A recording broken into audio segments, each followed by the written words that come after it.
días a todos. Vamos a empezar un poco con retraso esta sesión. Yo tan solo como una breve introducción de esta sesión de long under extreme conditions is just to remind that ARDS is still a disease associated with a very high mortality and morbidity. Just to remember that still today the mortality is close to 30%. And unfortunately, the criteria for definition are still based on clinical and physiological criteria, and this is the Berlin definition is still a weak definition. So the problem that we don't have today a precise definition of ARDS because they didn't include any biological information of the lung, of the acute lung inflammation. And also we don't have, unfortunately, a specific treatment of ARDS. It's just to remember that ARDS is an non-homogeneous disease, and this is a very important concept. And normally, in addition to the cause of ARDS, there is a second heat produced by the mechanical ventilation and other complications or adverse events like pulmonary infections or the positive balance fluid, etc., that will influence enormously on the these patients. Just to remember that to prevent the damage induced by the mechanical ventilation is important, lung of size and the degree of the inhomogeneity of the lung. And this can be detected by different different are included in the mechanical pore.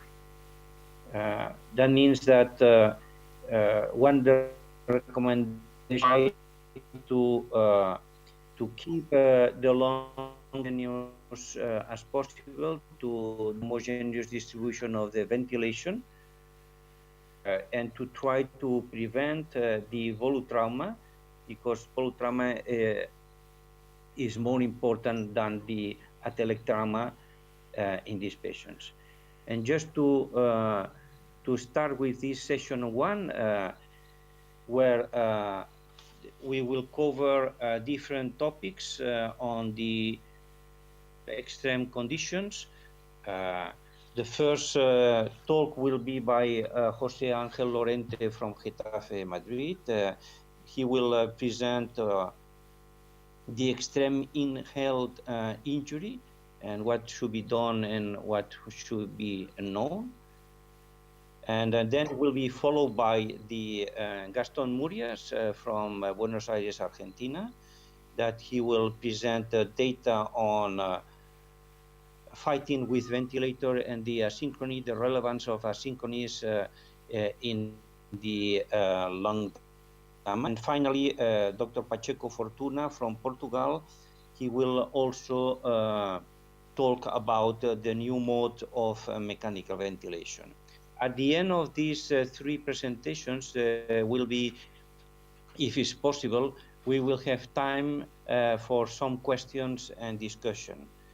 So I'm very pleased to introduce the first presentation by Jose Angel Lorente, that I'm just looking at you in my computer, and Jose Angel will present the topic on extreme inhaled injury. What do we have to know and do? Jose Angel, tienes 15 minutos. Thank you very much, Professor Artigas. I want to thank the organizers of the meeting for the invitation to talk about inhalation injury over the next 15 minutes. I'd like to say things that are interesting for every general intensivist, not specifically for those that have expertise in the management of inhalation injury and burn patients in general. I work in Hospital Universitario de Getafe in Madrid, and in the National Network for Research in Respiratory Medicine, which is called CBRS, and the European University in Madrid. So burn injury really evokes in the victim of burns profound physiological changes in the cardiovascular and the respiratory system. We proved years ago that there are profound changes in the hemodynamics in these patients. The cardiac index is very low at the beginning, from the time of admission to 48 hours later, and this really reproduces what was known already, the ebb and the flow phase. The ebb phase characterized by low cardiac index, hypodynamic response, and then as resuscitation evolves, the patient develops a high cardiac index and a hyperdynamic response. And this was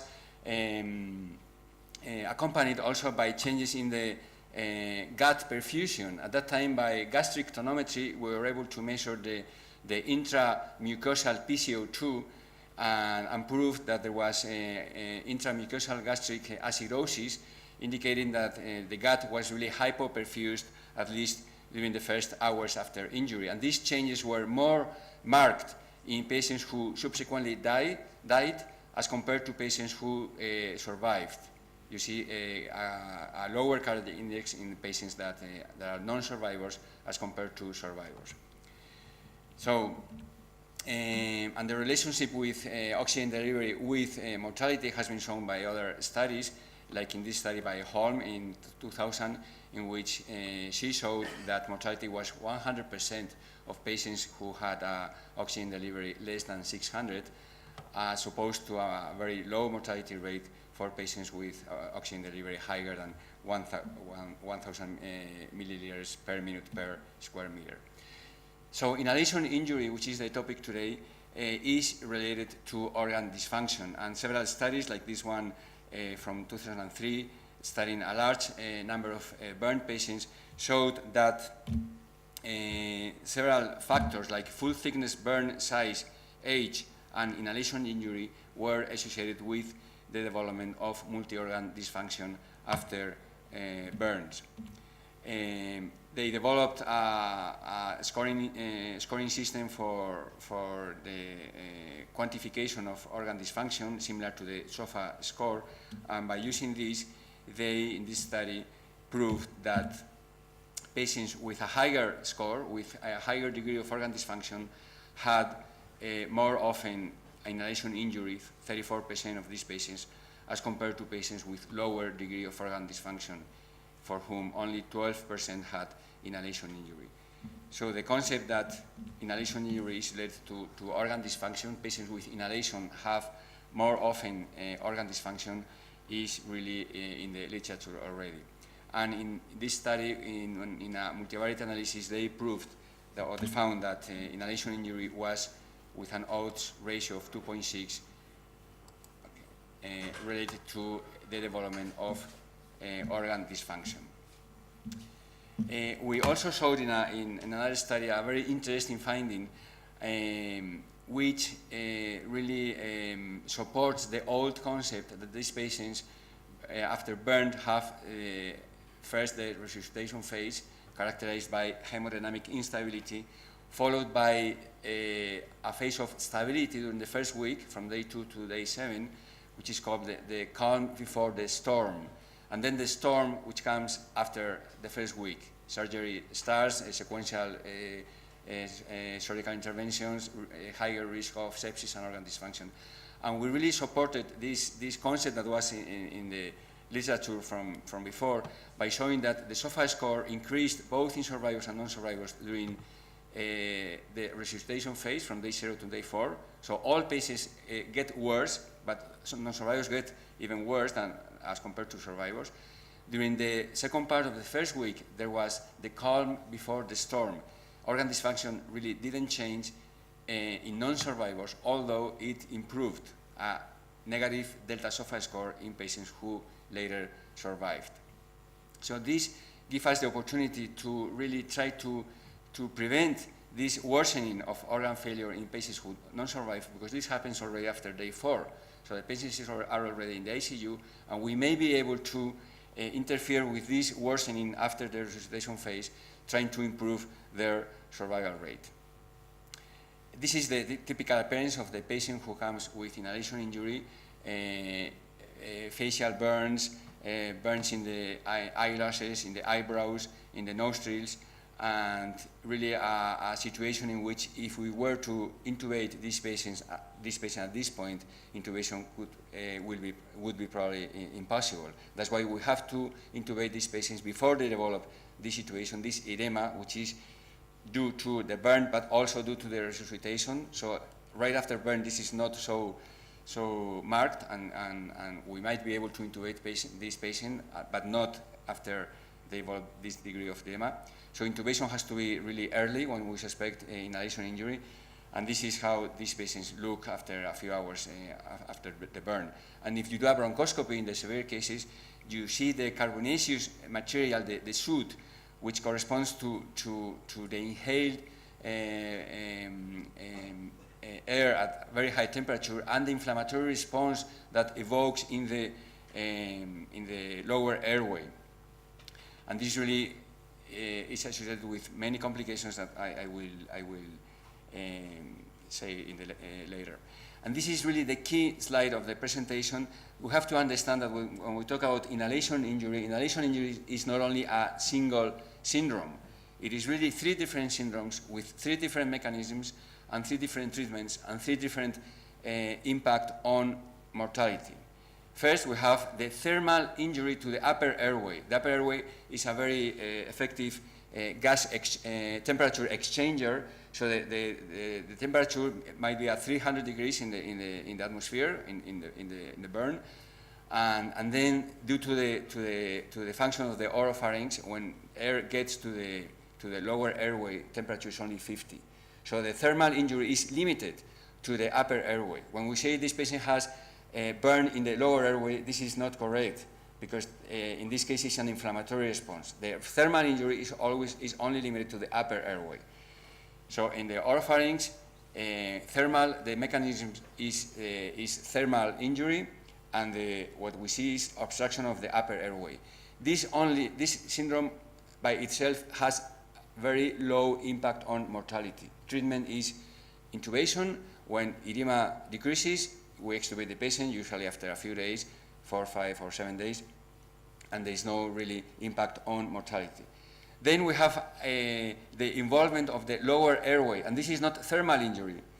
This is due to the inflammatory response induced by the chemicals present in the atmosphere, and this causes purulent tracheobronchitis or neutrophilic tracheobronchitis, and this is associated with different findings. There may be X-ray abnormalities, atelectasis, gas exchange abnormalities due to VQ mismatch. And here, really treatment is supportive, bronchial toilette, and little else. And finally, we have what people think that this is common, but this is really uncommon, which is the typical picture of ARDS. And this only happens when the particles in the atmosphere are very small in size. They are able to reach the lower airway and the alveoli, and they induce an inflammatory response in the alveoli. And the permeability of the alveolocapillary membrane increases, and we have typical ARDS, typical non-cardiogenic pulmonary edema. So 3 different syndromes with very different impact on mortality. And finally, we have the effects of inhalation of carbon monoxide and cyanide, which are due to tissue hypoxia, and this is a completely different situation in which the lung can be involved in different ways, but here the main picture is the systemic findings related to tissue hypoxia. So when we talked about inhalation injury, we're really talking about different syndromes. The clinical manifestations, of course, are listed here: burns in the face, carbonaceous sputum, wheezes, rhonchi, change in the voice, etc. Why is it important to diagnose inhalation injury? Because patients who come to the emergency room with burns and they also have inhalation injury, we have to anticipate a few things related to the management and related to the complications. First, they have greater fluid requirements. We may think that these patients need to be more dry to prevent pulmonary edema. It's rather the opposite. They need more fluids to maintain hemodynamic stability. These patients, we have to anticipate they are going to have a greater risk of pneumonia. We have to be aware that the complication of this infection is the risk of this complication is greater. They have other pulmonary complications that we have to anticipate too. They may have atelectasis. Ventilation can be really very difficult sometimes. They may have hypoxemia because of VQ mismatch, etc. And also very important, they have an amplification of the inflammatory response. The inflammatory response due to the burn, whatever, 20%, 30%, is going to be amplified due to the inhalation injury. So these patients are the typical example that you may give to the students when you explain what SIRS is and how to distinguish SIRS versus sepsis or infection. This is a typical example of patients who have a high white cell count, they have a fever, very high fever sometimes, they have a hypotension, and it's all due to the inflammatory response due to the burn amplified by the inhalation injury, but they don't have infection at day 2, day 3 after burn. There are different grading systems have been proposed, and unfortunately, none of them has been validated as to the relationship to mortality, and they are all based on the severity of the findings in bronchoscopy, from normality to slight signs of inflammation to severe signs of inflammation. And this is one proposed by Endorf in 2007. This is another grading system proposed more recently in 2018, but it's based on the same concept, bronchoscopic findings. So now we can say that the bronchoscopy is the gold standard to prove what inhalation is, which is inflammation in the lower airway. And we have to see that, we have to quantify that by bronchoscopy. And the way we diagnose inhalation has to do with the impact on mortality. And in this study, they showed that if we diagnose inhalation by bronchoscopy or by CO poisoning or by just the clinical findings or just by the history, this is the difference in mortality as compared to the entire group of patients. These were 10,000 patients from the ABA, the American Burn Association repository database, and the largest impact on mortality is if we diagnose inhalation by CO poisoning. They have an excess mortality of 6%, or bronchoscopy, 3.6% excess mortality. What can we do to these patients? Recently, in a review paper in the New England Journal, it was proposed what we can do with these patients as to the diagnosis or the CO2 exposure or whatever. In general, is supportive care. If there is carbon monoxide exposure, we have to administer 100% oxygen because the half-life of the CO bound to hemoglobin is much less if the FiO2 is 1 as compared to 0.21. Of course, if it is hyperbaric, it's even less. And other measures for treatment are just supportive. Of course, resuscitation is the first priority, resuscitation of the burn. I have to keep in mind that patients with inhalation have a greater requirement for fluids, not less, but more. We have to consider orotracheal intubation. The indications for intubation are not really well established, but I would say in this meeting that if you are not an expert, you rather have a low threshold for intubation because you don't want to let the patient evolve to a situation in which you are not going to be able to intubate the patient. So have a low threshold for intubation. Of course, if there is altered mental status, you have to intubate. If there is upper airway obstruction, before this happens, you have to intubate. And of course, if it is hypoxemia or respiratory failure, you also have to intubate. If you are in a center, in a burn center where they have more experience, these criteria can be more restrictive, and you can wait to see if the patient really needs intubation. But if you are in another institution or you don't have much experience, you should have a lower threshold for intubation. And ventilatory management is, again, a general management.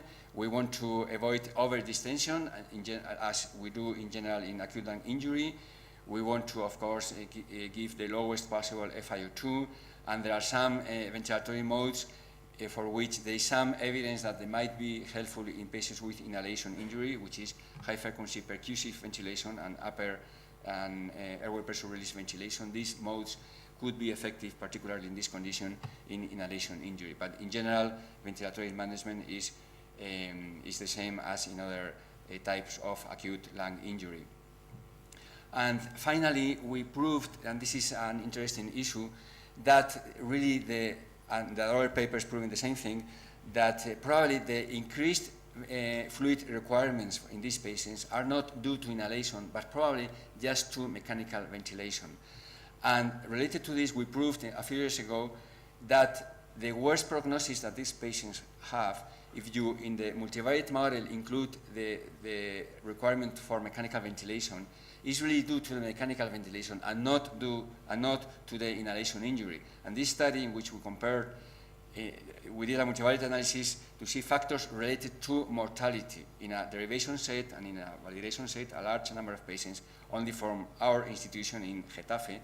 We showed that the p-value was significant for the relationship to with relation to mortality, for age, the extension of the burn, both the burn itself and the full thickness burn, and mechanical ventilation, but not inhalation injury. So in the model, in this mathematical model, inhalation was not related to mortality, as opposed to what we all think, but ventilation, mechanical ventilation was the factor that was related to mortality. If you put this in the model, inhalation came out of the model and mechanical ventilation remained.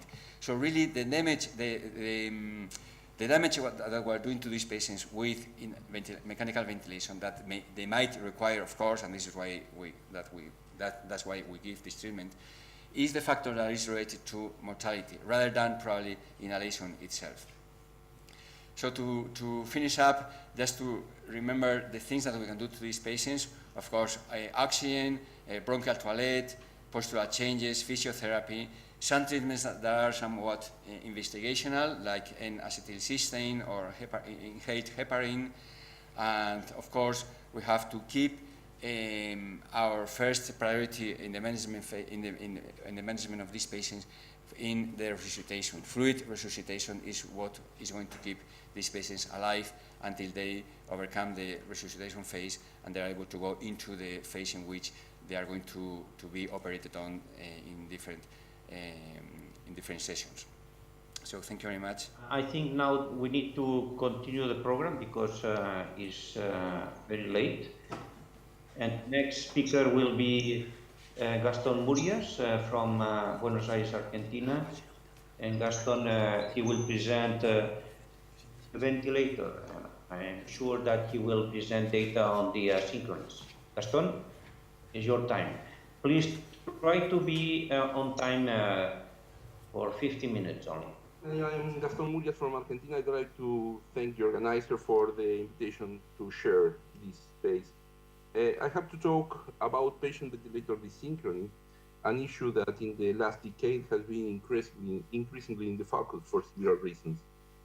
First, it's highly prevalent, and the actual tendency to favor partial ventilatory support forecast it will be even more prevalent in the future. Second, we have demonstrated that occurs during the whole ventilatory period, all around the clock, and regardless of the ventilatory mode in use. Third, it's not just a cosmetic issue, because it has been associated with poor outcomes, like the increase in the time of mechanical ventilation and the need of tracheostomies.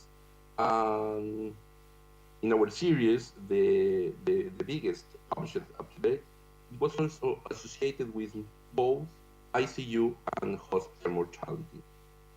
In the next few slides, I will try to approach the synchrony from a mechanistic point of view in order to analyze the underlying mechanism that led to a poor patient-ventilator interaction. Ventilatory mechanics is usually approached using the Otis equation, which states that the airway pressure equals total PIP plus volume times elastance plus flow times resistance. However, even when appropriated for total ventilatory support or spontaneous ventilation, is less suited for the case in which the two pumps, the ventilator and the patient's inspiratory muscles, are interacting. Instead, propose an alternative model composed by two compartments. One of them represents the airways, the central compartment, and the other represents the alveoli, the peripheral compartment. As can be seen, all the volumes discriminated by the Otis equation are whole. And in this model, each change in airway pressure accounts for a change in the volume of gas inside the central compartment. So, during inspiration, airway pressure is the product of the relationship between the flow added by the ventilator to the central compartment and the flow subtracted to the peripheral compartment by the patient and the inspiratory muscles from the patient. This led to a very singular mechanism of desynchrony, that is flow desynchrony, that can only be produced in volume control ventilation where the ventilator inspiratory flow is preset. As the area under the pressure time curve is a succedaneum of the mechanical power provided by the ventilator, as patient inspiratory effort increases, the amount of work delivered by the machine becomes progressively lower. Since born to death, we are either in inspiration or expiration. From turning on to off, the machine is also in inspiratory or expiratory program. We name it phase desynchrony to the mismatch between the inspiratory times of the patient and the machine. When the mismatch occurs at the beginning of the inspiratory time, we name it initial desynchrony. And when occurs at the end of inspiratory time, we name it terminal desynchrony. So 4 different cases account for phase desynchrony. Patient's inspiratory time can start or end before and after machine's inspiratory time. This will be the framework for my analysis, and we will start with terminal desynchrony. Patients do not have a pause. Instead, they breathe in a quasi-sinusoid way from inspiration to expiration. If their inspiratory time is shorter than machine's inspiratory time, at the beginning of their expiration, they form a still pressurized airway. So to exhalate, they have to increase the pressure in the peripheral compartment over the pressure in the central compartment. For that, they recruited their expiratory muscles. As the patient low on the central compartment, this led to a characteristic tele-inspiratory increase in airway pressure. On the other side, if the inspiratory effort go beyond the closing of the inspiratory valve, the pressure in the central compartment fall and can produce a new trigger of the machine. That is 2 inspirations without an expiration in between. This is probably the most dangerous mechanism of patient ventilator desynchrony, as far as actual tidal volume is well over the expected. In fact, it's doubled in volume control ventilation. This is a schema on the behavior of alveolar pressure. For simplicity, it has been represented during a spontaneous ventilation. As can be seen, the action of inspiratory muscles make alveolar pressure to fall below airway pressure. This is the inspiratory driving pressure that generates flow to the patient. When inspiratory muscles relax, the elastic recoil of the respiratory system increases alveolar pressure over airway pressure. This is the expiratory driving pressure that produces outflow of gases. The black arrow in the record of the left shows one breath in which even when the effort is not enough to double trigger the ventilator, as occurred in the previous and in the following breath, still preclude the increase in alveolar pressure that produce the peak expiratory flow. The difference between those traces is just quantitative, and the presence of amputations of the peak expiratory flow should alert the physician on the risk of having double trigger shortly. Let's go now to initial desynchrony. To trigger the ventilator, the patient's inspiratory effort must produce a fall in the pressure of the central compartment. This cannot be accomplished directly. Instead, patient's effort increase the size of the peripheral compartment, producing a consequent fall in its pressure. This generates a pressure gradient between the central and the peripheral compartment and gas flow that reduces the volume and the pressure in the central compartment. However, if at the end of expiration the pressure in the peripheral compartment is still higher than in the central compartment, the first part of the inspiratory effort is used to overcome autopsy. This is not only a waste of inspiratory effort, but also a phenomenon that delays the start of machine's breath. Moreover, if patient inspiratory effort is not enough to overcome autopsy, an ineffective inspiratory effort happens. This cannot be seen in the pressure time waveform, as no changes in airway pressure are produced, but can easily be seen in the flow traces because a fall in alveolar pressure reduces the pressure gradient for expiration and the expiratory flow in a characteristic way. Finally, even when well known since more than 30 years ago by physiologists, it is a phenomenon that has been just recently recognized in the clinical practice. Akumianaki et al. Alerted of the reverse triggering issue, where a passive insufflation of the respiratory system triggers patient's respiratory center. In other words, it's not the patient who triggers the ventilator, but the ventilator who triggers the patient. It's a very common event that has been ignored by physicians for long. Furthermore, as patient's breath starts after the beginning of the machine's breath, it usually also ends later. We recently found that 1/3 of the double triggering events were due to reverse triggering.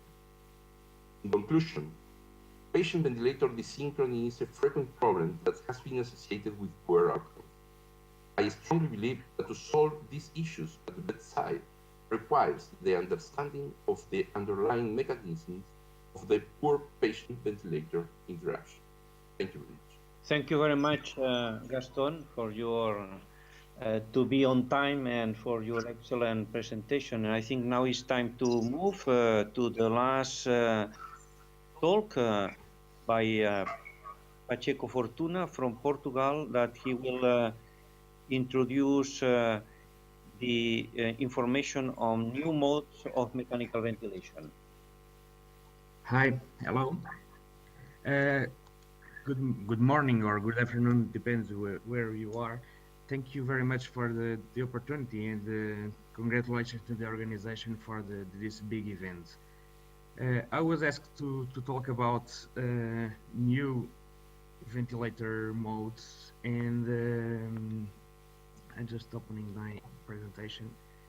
Okay, and I have no conflict of interest, but as a bias, I'm an actual user of Hamilton C6 and Drager V300, so that's the modes that I know best and I'm more used to deal with. What are the new modes? The future conclusions, that's my presentation. Modes of ventilation nowadays, as in the beginning of invasive mechanical ventilation, all work the same way. We control the variable by pressure or volume. We control the breath sequence in a controlled intermittent or spontaneous way. And what's changing nowadays, it's the targeting scheme for the breaths. In the beginning, we had static set points where the user programmed the ventilator, and nowadays we are evolving to closed loop modes that are getting more and more intelligent and autonomous. In the whole modes, I have nothing to say. In the new modes, I put it under commas because uh, the latest modes are in the late 2010. It's not so new. Uh, Everybody have heard about most of them, but the things are evolving, and I think it's good to talk something about them. In 2010, someone checked how many modes of mechanical ventilation are available nowadays, and they found 174 different names, but only 56 unique modes. So there are many and many new technology, but the principles are more or less the same. So closed loop, the programmer, the user, the doctor, the physician, the therapist programs the ventilator. The ventilator gives an output, then it gets some readings from the output they gave to the patient, and then the ventilator adjusts the output to meet the desired parameters that were programmed. Drager has got available in the late 2007, I think, the Smart Care pressure support. Smart Care is a winning mode. It's like the designation pressure support mode that helps winning automatically. The user programs tells the patient body weight, if he has a COPD or neurological disorder, and then the ventilator monitors tidal volume, EtCO2, and spontaneous breathing every 2 to 5 minutes. Then it characterizes the patient in what kind of pattern of ventilation he have, and then it changes the the pressure support to meet the program parameters, and always try to get normal ventilation, but with the least pressure support, and then warns the user that the patient when the patient is ready to in or to be disconnected. He even tries winning spontaneous breathing trials that can last at least 1 hour. Hamilton Medical is launched in the 1990s and a mode that is the ASV. ASV is a minute volume ventilation. It's based on pressure, control pressure or pressure support, and the user defines only the minute ventilation. In this example, 135% means that in an adult patient, the ventilator will target 135 milliliters per kilogram of ideal body weight per minute, and then the ventilator will try to get this minute volume ventilation, aiming for a normal and a safe tidal volumes and the safe frequency, monitoring time constant and work of breathing based on the two formulas well known. In ASV, oxygenation was managed by the user.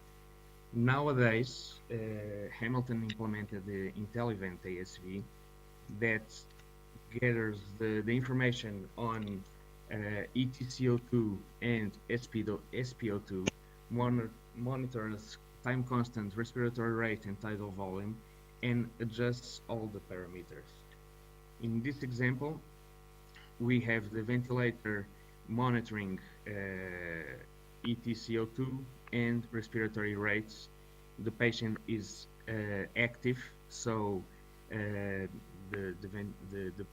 programming will manage mostly based on the respiratory rates, and then we'll increase the support or decrease accordingly to the respiratory rates. If the respiratory rate is low, then it lowers the support. If the respiratory rate is high, he gets the support higher. In oxygenation, they use ARDS net tables to get the PEEP or FiO2 depending on the aimed SpO2, and then the user just have to tell the ventilator what are the safety limits of ventilation. What's good about this method? Automatic control. You get automatic control of oxygenation and ventilation.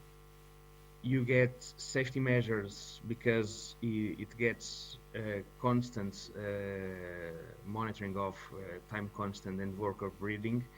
They have controlled safety measure to avoid auto PEEP, but it still depends on SpO2 and EtCO2 measurements.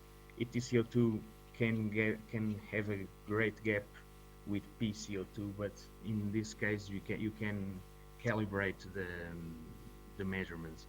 But if you get a bad sign, you can't use this mode. It don't work well with periodic breathing or airway leakage because the ventilator will keep making adjustments, unnecessary adjustments. Medtronic has also, since the beginning of the 1990s, PAV mode. It got updated in the mid 2007, I think, and it's a different pressure support mode that measures the inspiratory effort and tries to unload the patient. The user programs the percentage of supports based on total muscle effort, and then the ventilator gets along with the muscle effort.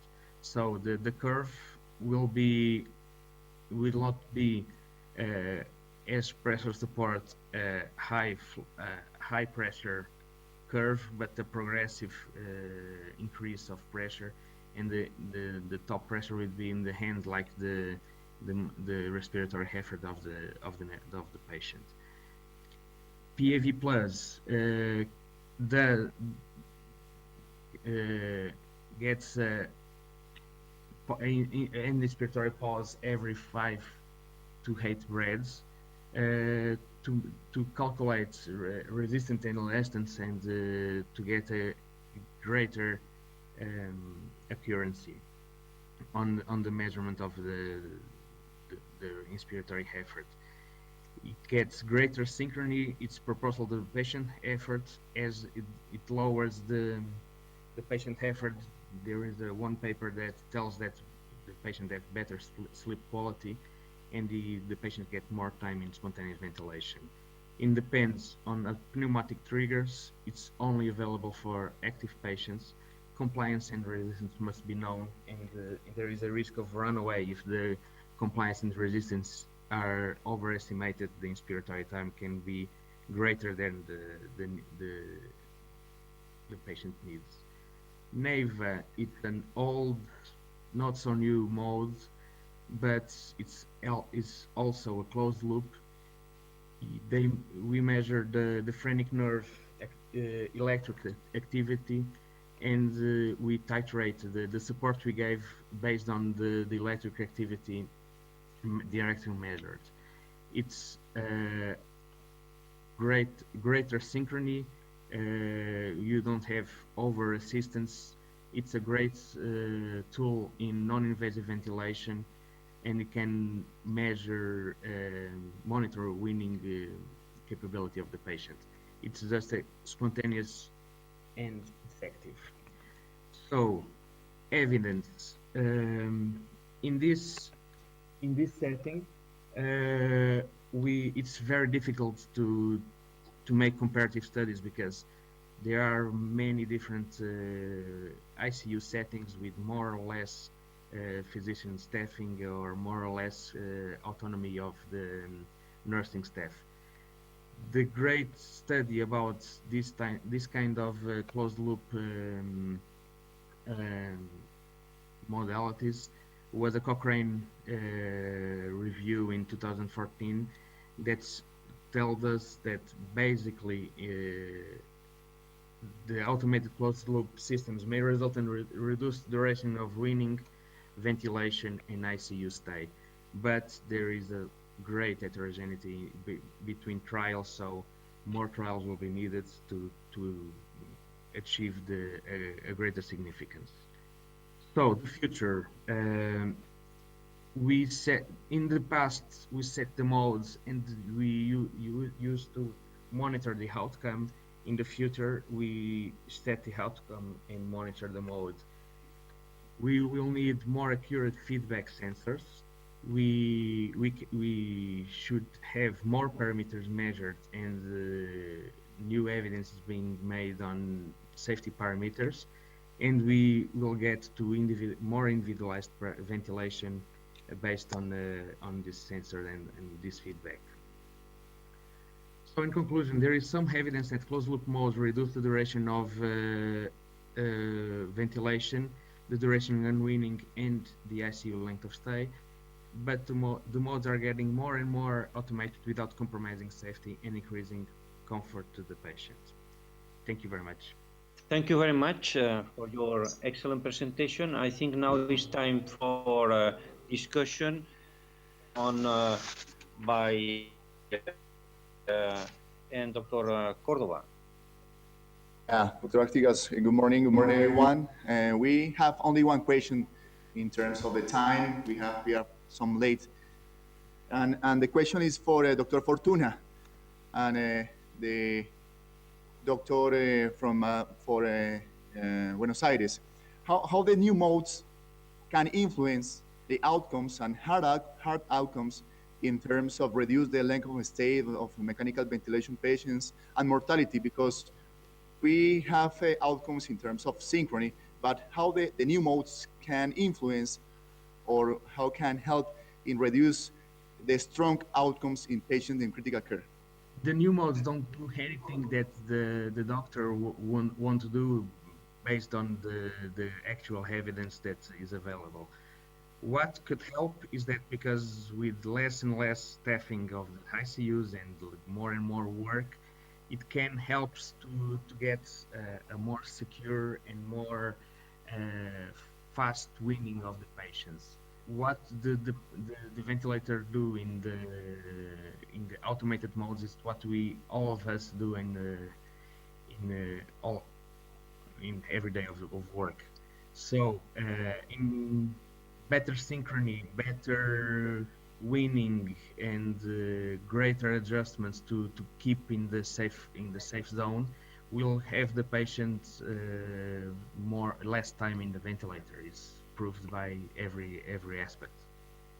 May I ask you, you and Gaston, need to avoid the spontaneous ventilation in patients with DS? This is again a controversial point.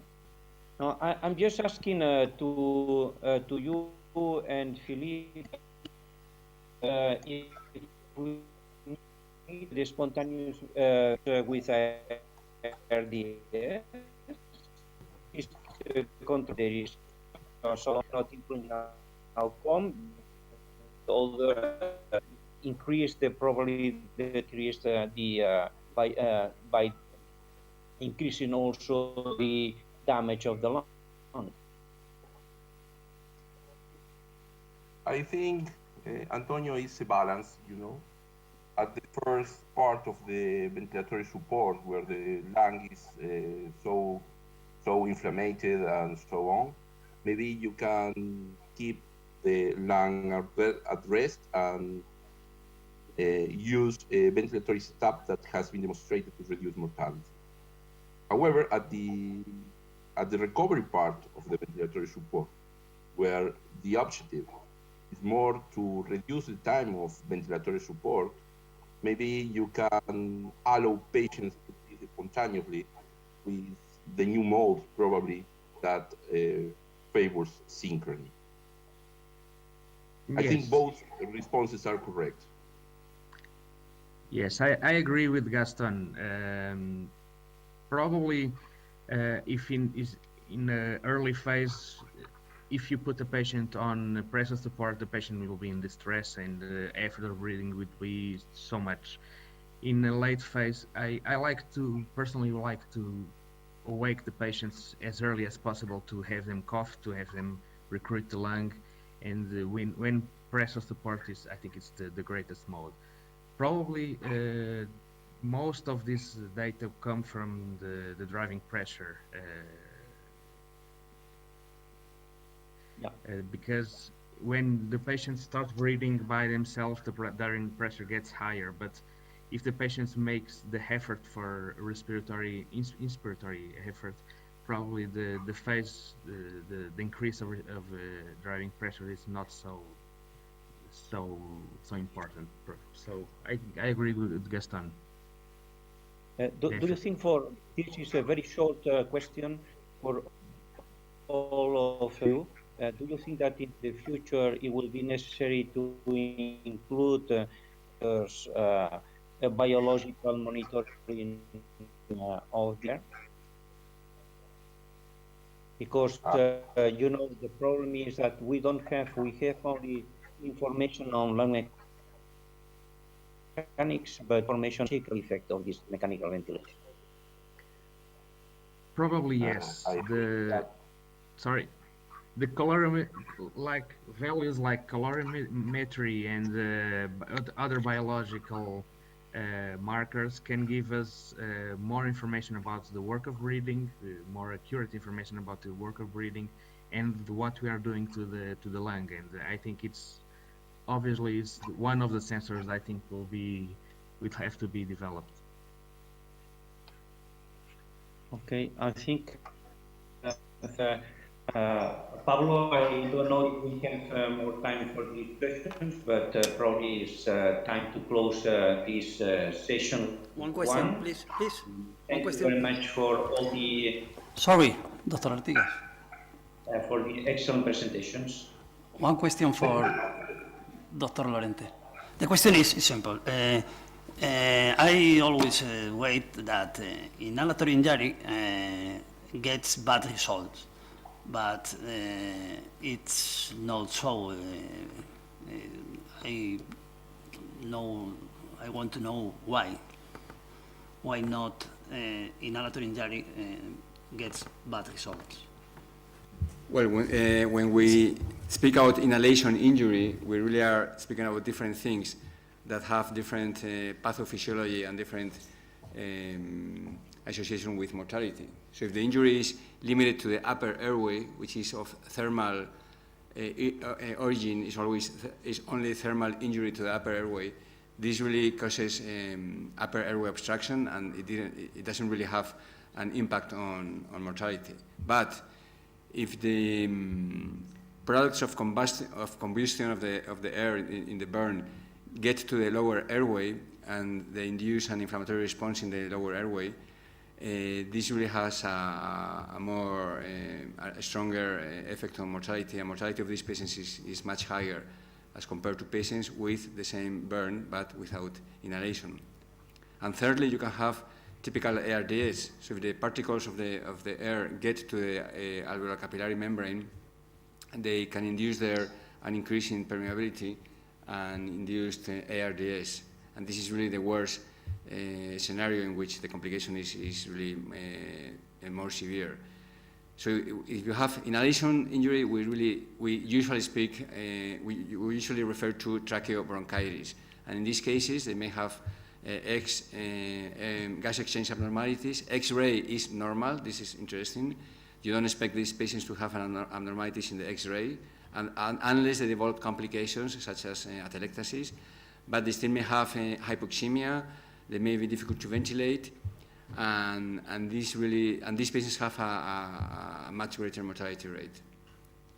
So, by chemical. yes, so this is just an inflammatory response to the compounds in the air that gets to the lower airway below the carina. But if the air doesn't get to the lower airway, the only thing that can happen is thermal injury in the upper airway, and this is not associated with a significant inflammatory response with significant impact on mortality. Jose Angel, do you have any specific recommendation? I agree fully with you that we need to keep a negative balance fluid, but which kind of fluid? Do we need to use more albumin than crystalloids in these specific patients with an increase of extravascular water? Yes. Yeah, thank you for the question, Professor Artigas. This question would really deserve an entire meeting only for this question. So the resuscitation is based on crystalloid resuscitation in these patients. Crystalloids that don't have high sodium content, such as normal saline, because they have also very high chloride, and these patients may get 20-25 liters in one day or more, and this would be associated with acidosis, severe hyperchloremia and acidosis. So we use Ringer's lactate. You may use also balanced fluids with also less chloride, but the basics is crystalloids. Albumin, now there's right now a study that is being planned by the European Society of Intensive Care, the BURN. Well, it's a group within the trauma section, which is a BURN group, and we are planning a study on the use of albumin during the resuscitation phase. This is really controversial. Albumin will help, as there are studies already proving this, will help hemodynamic stability and would help reduce the crystalloid infusion. So we have the hypothesis that early albumin administration could help reduce the crystalloids, could help therefore reduce the side effects of high volume infusion during the resuscitation phase, and it could be helpful. But this is really a hypothesis that should be tested. There are already papers showing that albumin helps resuscitation, helps hemodynamic stability, but we don't know the impact on other outcomes such as mortality. And is there any specific local treatment, because inhalation is a direct lung damage? I don't know if there is evidence or recommendations for inhalation therapy for some specific treatment to try to recover the acute lung injury in these patients. Yes, that's a very good question too. As you know, you yourself have studies on this in acute lung injury and heparin. And heparin, there are some studies. There's pretty good evidence based on animal models on the beneficial effects of heparin, inhaled heparin, in inhalation injury. And there's some evidence also on clinical studies. So heparin would be really interesting as a therapeutic alternative. We don't use heparin, but we should probably consider that in our institution in the future. And other than that, you may also give antioxidants, but this is rather on the experimental side, and N-acetylcysteine which is rather is innocuous, and you may expect some beneficial effects related to the antioxidant effects of N-acetylcysteine. But certainly heparin could be an alternative to consider. Okay, so thank you very much, Pablo. I think it's time to close this session, because we are closing 15 minutes later, but also we start 15 minutes or 20 minutes later. So I think, again, thank you very much for all the speakers. and for the excellent presentations, and I'm sure that they will give you new information that could be useful to use or to take in account in your clinical practice in your ICU. Thank you, Professor. Thank you, everybody. And see you in 5 minutes. Thanks.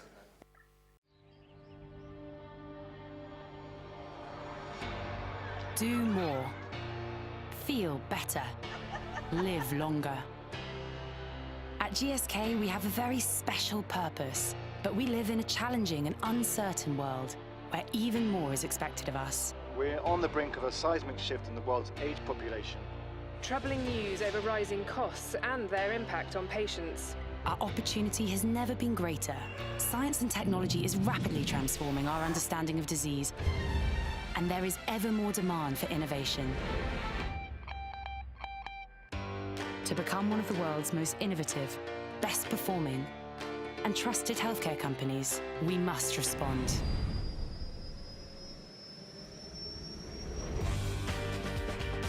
So let's take on this unique challenge together to change the world for the better.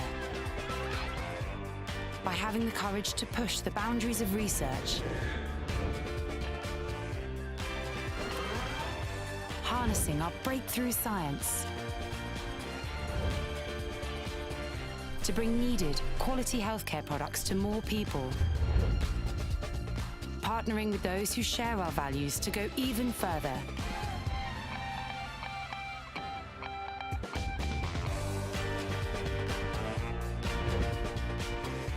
And most importantly, being in touch with society so people trust both our science and our intentions. Together, let's challenge ourselves today to change people's lives tomorrow.